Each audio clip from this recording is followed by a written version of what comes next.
Hello नमस्कार दोस्तों, कैसे हो आप सब। उम्मीद करेंगे मस्त मजे में हो। मैं भी बिल्कुल मस्त मजे में। तो आप कंटिन्यू 12th क्लास फिजिक्स की क्लास से देख रहे हो। उसी दूसरे चैप्टर में आज लास्ट क्लास होने वाली है। तो हम कल क्या पढ़ रहे थे? हम कल पढ़ रहे थे संधारित्रों का श्रेणी क्रम संयोजन। उसी में आज प्रतिरोधों का श्रेणी क्रम संयोजन भी देखेंगे। किसका? प्रतिरोधों का। तो देखते रहने कंटिन्यू प्रतिरोधों का श्रेणी क्रम संयोजन। तो पहले स्टेटमेंट सुन लो। प्रतिरोध में क्या होता है? V बराबर आई आर। ओम के नियम से तुल्य प्रतिरोध निकालना है। धारा क्या रहेगी? नियत। तो पहले चित्र देख लो। कोई प्रतिरोध है, कोई दूसरा प्रतिरोध है, कोई तीसरा प्रतिरोध है। समझ में आ रहा है? और किसी बैटरी से कनेक्ट किया गया है, किसी बैटरी से कनेक्ट किया गया है। ये कुंजी है। कुछ इस प्रकार परिपथ है। V1 विभवांतर, R प्रतिरोध, R2 V2, R3 V3। कोई धारा I बह रही है। धारा क्या है? नियत। I इजिकल टू नियत V बराबर IR ओम के नियम से। अब कुछ स्टेटमेंट सुन लो। दो या दो से अधिक प्रतिरोधों का ऐसा संयोजन जिसमें प्रथम प्रतिरोध के प्रथम सिरे को बैटरी के धन टर्मिनल से तथा द्वितीय सिरे को अगले प्रतिरोध के प्रथम सिरे से, इसी क्रम को प्रतिरोधों के द्वितीय सिरे को बैटरी के ऋण टर्मिनल से संयोजित किया जाता है, प्रतिरोधों के श्रेणी क्रम संयोजन कहलाता है। R1 प्रतिरोध की वोल्टता, R1 की वोल्टता क्या होगी? R1 की वोल्टता होगी V1 बराबर I R1। इसी प्रकार V2 बराबर I R2, V3 बराबर I R3। फिर क्या करेंगे? फिर मान रखने पर V बराबर या V तुल्य प्रतिरोध बराबर विभवांतर बराबर V1 plus V2 plus V3। मान रख देने पर I R1 plus I R2 plus I R3। I common ले लेने पर क्या रहेगा? R1 plus R2 plus R3। ऐसे ही आगे चल के Rn तक चला जाएगा। फिर यहाँ पर क्या करेंगे? तुल्य प्रतिरोध V का मान रखेंगे। V बराबर IR, R से R चला गया। तुल्य प्रतिरोध कितना आएगा? ये तुल्य प्रतिरोध होगा। तुल्य प्रतिरोध का मान आ जाएगा R1 plus R2 plus R3 और डॉट डॉट करके Rn तक चला जाएगा। तुल्य प्रतिरोध का मान यही आएगा। फिर इसके बाद सेल का तुल्य प्रतिरोध निकालेंगे। क्या? सेल तुल्य विद्युत वाहक बल निकालेंगे सेल में। तो आगे देखना किस प्रकार सेल का तुल्य विद्युत वाहक बल।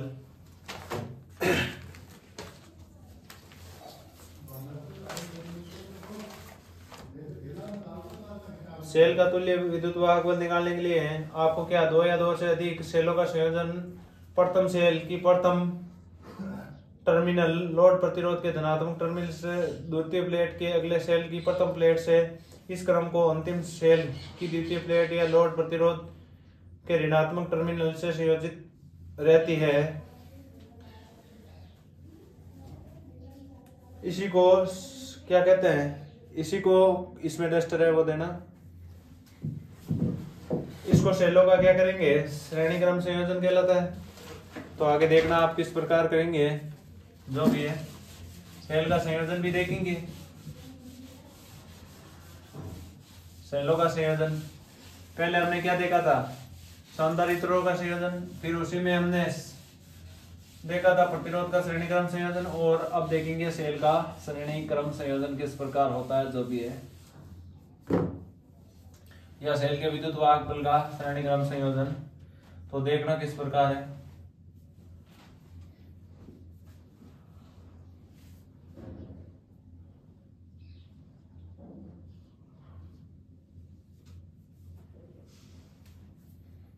कुछ इस प्रकार है। इसमें ये कोई R प्रतिरोध है, धारा I बह रही है। ये कोई प्लस है, ये माइनस, फिर ये प्लस होगा, फिर ये माइनस होगा। E1 और E2 समझ में आ रहा है? बिंदु कोई A है और बिंदु B है। तो हमें क्या निकालना है? E1 पर वोल्टता, E1 पर वोल्टता कितनी होगी? E1 पर वोल्टता VB माइनस VA या VC। सी कहाँ पर है? यहाँ पर कोई मध्य बिंदु है C। वी सी बराबर E1 माइनस IR1। फिर उसी प्रकार दूसरा है VC माइनस VA बराबर E2 माइनस IR2। फिर उसी में मान रखने पर मान किस प्रकार रखेंगे, VB minus VA is equal to E1 minus IR1 और दूसरा प्लस E2 माइनस IR2 इसी प्रकार होगा। तो E1 प्लस E2 अलग ले लेंगे, E1 प्लस E2 और दूसरा माइनस कॉमन लेने पर माइनस आई कॉमन लेंगे तो क्या आएगा, R1 प्लस R2। समझ में आ रहा है। फिर तुल्य प्रतिरोध E तुल्य माइनस EIR निकालने पर समीकरण 1 व 2 से लास्ट में फाइनल क्या आएगा, E तुल्य कितना आएगा, E तुल्य बराबर E1 plus E2, E1 plus E2 और R तुल्य कितना आएगा, R1 प्लस R2 कुछ इस प्रकार आएगा। फिर आगे देखेंगे हम संधारित्र के कुछ एसपी के पॉइंट है कि आवेश नियत रहेगा और विभवांतर का बंटवारा होगा और V equal to Q upon C ये आ जाएगा। हमने देखा था V समानुपाती विभवांतर समानुपाती होता है 1 अपॉन C के धारिता के, धारिता बढ़ेगी तो विभवांतर कम होगा, विभवांतर बढ़ेगा तो धारिता कम हो जाएगी। फिर हम क्या देख रहे थे, इस संयोजन का उपयोग वोल्टता विभाजन में किया जाता है। इस संयोजन की तुल्य धारिता कम से कम धारिता वाले संधारित्र की धारिता से भी कम होती है। इस संयोजन का उपयोग प्रयोगशाला में उपलब्ध धारिता से कम धारिता का संधारित्र का निर्माण करने में किया जाता है। सी धारिता के n सर्वसम श्रेणीक्रम संयोजन यानी 20 सर्वसम श्रेणीक्रम संयोजन से जुड़े हो तो तुल्य धारिता होती है C अपॉन n। फिर तुल्य यदि दो संधारित्र हो तो तुल्य धारिता C1 C2 बटा C1 प्लस C2 यानी C1 C2 बटा C1 प्लस C2 ये आएगी तुल्य धारिता। फिर है प्रतिरोध, ये तो संधारित्र के लिए तो अब प्रतिरोध में धारा नियत रहेगी V बराबर IR, V समानुपाती R। वोल्टता का विभाजन प्रतिरोधों के समान अनुपात में होता है। किस प्रकार होता है, V1 अपॉन V2 बराबर R1 अपॉन R2। फिर उसके बाद हम देखेंगे क्या, समांतर क्रम संयोजन। इतनी देर क्या पढ़ रहे थे, श्रेणी क्रम संयोजन, अब देखेंगे समांतर क्रम संयोजन। तो देखना तीनों देखना है धारिता में, फिर क्या धारिता क्या संधारित्र में, सेलों में और प्रतिरोध में। अब देखेंगे समांतर क्रम संयोजन किस प्रकार है।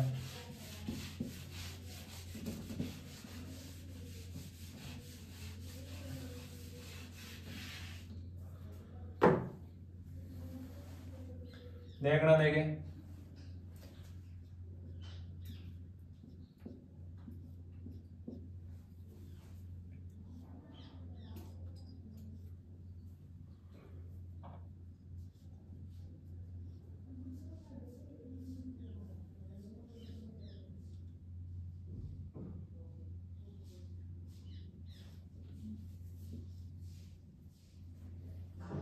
ये कोई बैटरी है, कोई कुंजी है,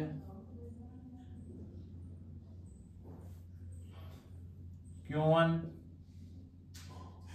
Q2 और Q3 कोई आवेश है, विभो V और V, C1 C2 C3 कोई क्यों आवेश प्रवाह हो रहा है। अब इसमें क्या होता है, Q is equal to Q1 plus Q2 plus Q3 इसी प्रकार चलता रहेगा। Q1 is equal to C1V, Q2 is equal to C2V, Q3 is equal to C3V। तो फिर Q इज इक्वल टू मान रखने पर C1V plus C2V plus C3V, V common ले लेने पर C1 plus C2 plus C3 और यहाँ पर Q का मान क्या आएगा, Q का मान तुल्य CV आ जाएगा, C तुल्य और V आ जाएगा, V से V कट जाएगा और C का बराबर तुल्य के बराबर क्या आ जाएगा, C तुल्य बराबर C1 plus C2 plus C3 ऐसे चल के Cn तक चला जाएगा। ये था समांतर क्रम संयोजन किसमें? संधारित्र में। दो या दो से अधिक संधारित्रों का ऐसा संयोजन जिसमें प्रथम संधारित्र की प्रथम प्लेट बैटरी के धन टर्मिनल से है और द्वितीय प्लेट यानी अंतिम सिरे की द्वितीय प्लेट है वो ऋण टर्मिनल से जुड़ी हो तो ऐसे संयोजन को समांतर क्रम संयोजन कहते हैं।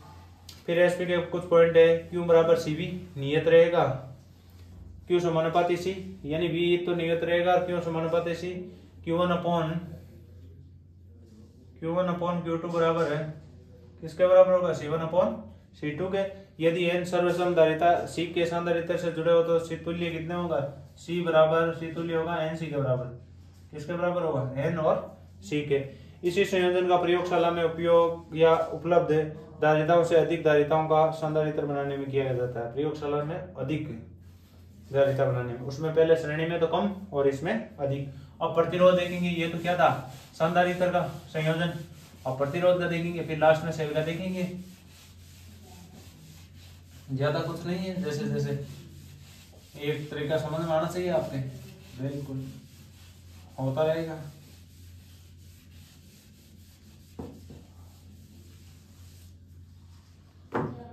अब है प्रतिरोध का समांतर क्रम संयोजन। किसका? प्रतिरोध का।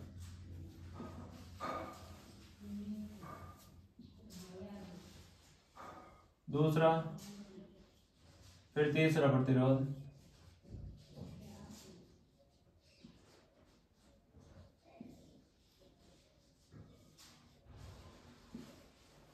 कुछ इस प्रकार था।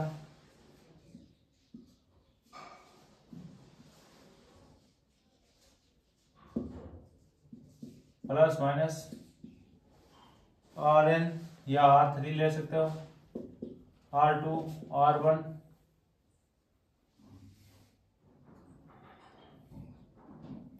I1, I2, I3 या IN ले सकते हो। यहाँ पर प्रतिरोध n लिया तो IN ले लो, ये कोई कुंजी है के। अब I is equal to I1 plus I2 plus I3 और ऐसे ही IN तक चला जाएगा। I1 का मान होता है V अपॉन R1। दूसरा I2 का मान कितना होगा? V upon R2। I3 का मान V अपॉन R3। मान रख देने पर क्या होगा? V upon R1 plus V upon R2 plus V upon R3, ऐसे करके V अपॉन RN तक चला जाएगा। I का फिर मान रख देने पर यहाँ पर V कॉमन ले लिया जाएगा, 1 अपॉन R1, 1 अपॉन R2, ऐसे करके 1 अपॉन RN तक। फिर इस तुल्य के मान रख के बराबर रखेंगे। तुल्य के मान के बराबर रखते हैं तो क्या होता है? V बराबर R तुल्य और क्या आएगा? I, यही आएगा। तो इसको पक्षांतरण करने पर V बराबर V अपॉन I। R तुल्य किसके बराबर हो? V अपॉन I के। V से V चला जाएगा, 1 अपॉन यानी R तुल्य बराबर, R तुल्य किसके बराबर होगा? 1 अपॉन R के, और ऐसे करके 1 अपॉन RN तक चला जाएगा। फिर है एसपी के कुछ पॉइंट। I बराबर V अपॉन R, I समानुपाती होगा 1 अपॉन प्रतिरोध के, यानी धारा समानुपाती व्युत्क्रमानुपाती होती है प्रतिरोध के। I1 upon I2, I1 upon I2 बराबर R2 अपॉन R1। प्रतिरोध में उल्टा हो जाएगा, बाकी सेम एज इट इज चलता रहेगा। अब फिर है सेलों का संयोजन। दो या दो से अधिक प्रतिरोधों का संयोजन जिसमें प्रत्येक प्रतिरोध का प्रथम सिरा बैटरी के धन टर्मिनल से, द्वितीय सिरा बैटरी के ऋण टर्मिनल से जुड़ा हो, सभी प्रतिरोध इसी क्रम में जुड़े हो तो प्रतिरोधों का ऐसा संयोजन समांतर क्रम संयोजन कहलाता है। आगे देखना,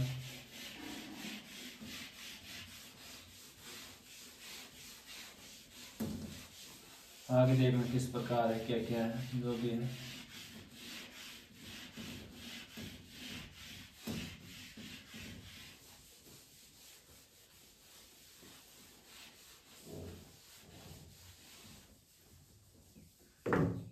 आगे है सेल।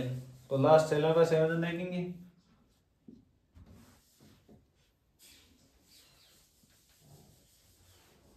दूसरा तो दोनों को देख लेना।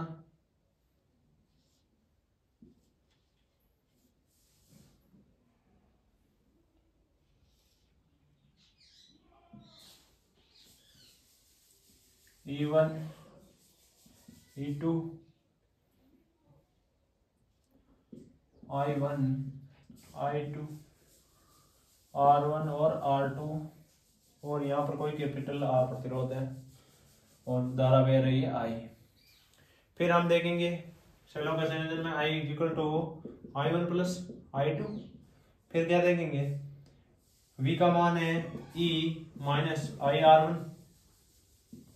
R1 दूसरा होगा V बराबर E2, ये E1 है, E2 माइनस I1 R2। इसमें आगे देखेंगे I1 का मान निकालेंगे तो क्या आएगा, E1 minus V upon R1, E2 बराबर E2 minus V upon R2। ये होगा I is equal to E1 minus V upon R1 plus E2 is equal to R2। Solve करने पर क्या आएगा, लास्ट तक फाइनल रिजल्ट आ जाएगा V बराबर E1 R2 plus E2 R1 upon R1 R2 बराबर क्या आएगा, E2 R1 या E1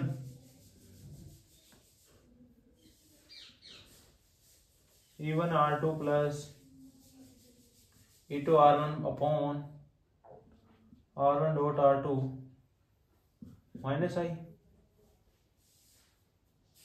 V बराबर E तुल्य माइनस I तुल्य, तो क्या आएगा, E तुल्य देखना क्या आएगा, E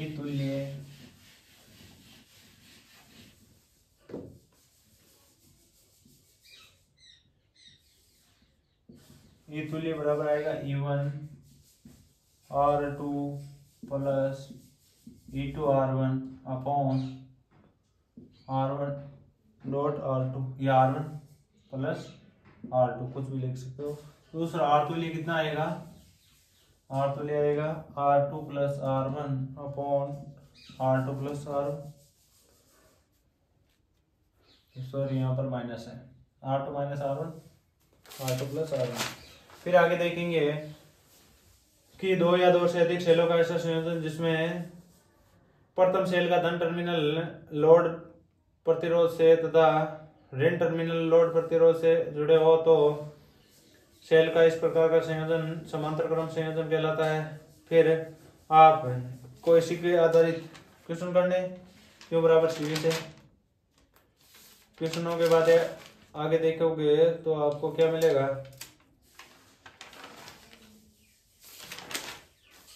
सांधारित्रों की ऊर्जा है। सांधारित्रों को आवेशित करने में बैटरी का कार्य करना पड़ता है तथा बैटरी द्वारा किया गया कार्य दोनों प्लेटों के मध्य विद्युत ऊर्जा के रूप में संचित हो जाता है। इसी को सांधारित्र की ऊर्जा कहा जाता है। प्रारंभ में सांधारित्र पर आवेश नहीं है अर्थात सांधारित्र उदासीन है, तब दोनों प्लेटों के मध्य विभवांतर भी शून्य होगा। इसी बैटरी पर द्वारा सांधारित्रों को क्यों आवेश दिया जाता है तो बैटरी का कार्य नहीं करना पड़ेगा। W बराबर Q1 इंटू विभवांतर 0 है तो किया गया कार्य भी 0 होगा। अब प्लेटों पर आवेश आने पर के कारण प्लेटों के मध्य V1 बराबर Q अपॉन C विभवांतर उत्पन्न हो जाता है। अब यदि बैटरी को dq आवेश सांधारित्र को दिया जाएगा तो बैटरी को कार्य करना पड़ेगा। अतः बैटरी द्वारा किया गया कार्य dW बराबर V डैश dq, dW बराबर d dash q upon C बराबर dq। फिर आगे देखना इसी प्रकार सांधारित्रों पर ऊर्जा या सांधारित्रों की ऊर्जा समाकलन करना है। dW बराबर 0 से Q तक, 0 से किस तक, Q तक, Q dash upon C dQ। फिर W is equal to 1 upon C 0 से Q dash dQ। W is equal to 1 upon C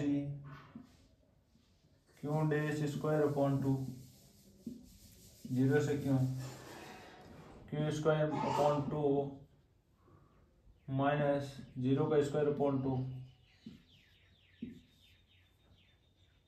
W is equal to Q square upon 2c। फिर आगे देखें ये दोनों कार्य प्लेटों के मध्य विद्युत स्थितिज ऊर्जा के रूप में, तो स्थितिज ऊर्जा किसके बराबर होगी, W बराबर क्यू स्क्वायर अपॉन 2c। फिर इसके बाद ऊर्जा घनत्व कुल ऊर्जा अपॉन आयतन, U is equal to U upon V। फिर इससे आगे 1 upon 1/2 CV square upon AD। फिर आगे करेंगे तो 1 upon 1/2 QV upon AD, QV upon AD 1/2 Q square upon C बटे A डॉट D। लास्ट में फाइनल आएगी ऊर्जा कितनी, U बराबर 1/2 E एप्सिलॉन नॉट, यानी epsilon naught upon E square, इसके बराबर आ जाएगी कुल ऊर्जा। संधारित्र के प्लेटों के मध्य वे विद्युत चुंबकीय तरंगों में विद्युत क्षेत्र के रूप में ऊर्जा घनत्व 1/2 एप्सिलॉन नॉट E स्क्वायर होता है। फिर समविभव पृष्ठ, समान विभव वाले बिंदुओं से मिलकर बना पृष्ठ समविभव, समान विभव से मिलकर बना पृष्ठ क्या, समविभव पृष्ठ कहलाता है। उसके आगे थ्योरी वाला पार्ट है, देखो देखें।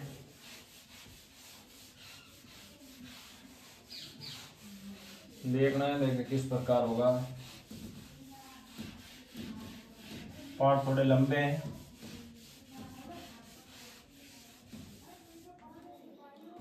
समविभव पृष्ठ की विशेषताएं, ऐसा पृष्ठ जिसमें प्रत्येक बिंदु पर विभव का मान समान और समविभव पृष्ठ कहलाता है। समविभव पृष्ठ की विशेषताएं, समविभव पृष्ठ पर आवेश को एक बिंदु से दूसरे बिंदु तक लाने में किया कार्य नहीं करना पड़ता है। W इज इक्वल टू किया गया कार्य W बराबर Q dot VB minus VA, क्या होगा VB माइनस VA, VB बराबर किसके होगा, VA के, तो क्या होगा, बराबर होगा तो कट जाएगा।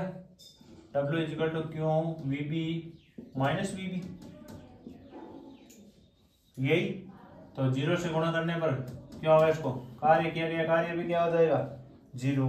समविभव पृष्ठ सदैव विद्युत क्षेत्र की तीव्रता की दिशा के लंबवत होता है। समविभव पृष्ठ विद्युत क्षेत्र की तीव्रता की दिशा के लंबवत, समविभव पृष्ठ पर परिणामी विद्युत क्षेत्र पृष्ठ के लंबवत होता है। पृष्ठ के समांतर विद्युत क्षेत्र की तीव्रता का कोई भी एक घटक उपस्थित नहीं रहता है, क्योंकि विद्युत क्षेत्र का कोई एक घटक पृष्ठ के अनुदिश होता है। तो पृष्ठ के एक बिंदु से दूसरे बिंदु तक आवेश को ले जाने में विद्युत क्षेत्र के द्वारा अथवा विद्युत क्षेत्र के विपरीत कार्य करना पड़ता है, जबकि सर्वविदित है कि कार्य नहीं करना पड़ता है। समविभव पृष्ठ पर एक बिंदु पर आवेश देने पर आवेश होते ही संपूर्ण पृष्ठ पर बाहर की ओर वितरित हो जाता है। यदि चालक में कोई कैविटी यानी गुहा बनी हुई है तो आवेश अंदर की सतह पर नहीं होगा, अंदर विद्युत क्षेत्र शून्य हो जाएगा, क्योंकि चारों तरफ से धातु को खोल द्वारा ढक दिया जाएगा। विद्युत क्षेत्र का परिरक्षण, ई और बी में संबंध, अब क्या करना है, ई और बी में संबंध निकालना है। समविभव पृष्ठ है 2, तो इनमें ईवी में संबंध निकालना। चित्र अनुसार 2 समविभव पृष्ठ है, ए और बी, 2 पृष्ठ दे रखे हैं ए और बी। फिर क्या दे रखा है, कार्य निकालना है। कार्य बराबर क्या होता है, आवेश इंटू विभवांतर, W बराबर क्यू इंटू वी, यही है। तो क्यू कितना दे रखा है, V माइनस डेल्टा V, और उससे भी आगे दे रखा है आवेश 1 है और विभव का मान है V, ऐसा दे रखा है। फिर आप क्या करोगे, W is equal to minus का डेल्टा V बचेगा, V से V चला जाएगा, यही बचेगा। अब विद्युत क्षेत्र की दिशा में पृष्ठ A से B की ओर एकांक आवेश को डेल्टा R मान लेने पर W बराबर F vector dot S vector, ये लिया जाएगा। समीकरण 1 व 2 से E vector dot delta R vector is equal to delta V vector, क्या होगा, E is equal to delta V upon delta R, E is equal to dV upon dr, इसी के बराबर होगा। विभव प्रवणता का ऋणात्मक मान विद्युत क्षेत्र की तीव्रता के तुल्य होता है। जिस तरफ विभव में कमी सर्वाधिक होती है उसी तरफ विद्युत क्षेत्र की दिशा होती है, अथवा विद्युत क्षेत्र की दिशा में जाने पर विभव की कमी सर्वाधिक होती है। संधारित्र की प्लेटों को मध्य पराविद्युतांक गुटका रखने पर घटे हुए विद्युत क्षेत्र की तीव्रता कितनी होती है? घटे हुए ई बराबर E naught minus P upon epsilon naught इसके बराबर। विद्युत परवर्ती तथा पराविद्युतांक नियतांक में संबंध होता है के इजिकल टू 1 इंटू ये क्या था पाई। प्लेटों के मध्य आंशिक रूप से पराविद्युतांक माध्यम में होने पर समांतर प्लेट संधारित्र में क्या होगा? C equal to A dot epsilon naught upon D minus T plus T upon K ये होगा। पराविद्युतांक पर धारिता का प्रभाव के बराबर सी अपॉन सी नॉट होगा। चलो ये आज आपका पार्ट कंप्लीट हुआ। यहाँ पर क्या हुआ? आपका पार्ट कंप्लीट। अब विद्युत धारा पढ़ेंगे आगे।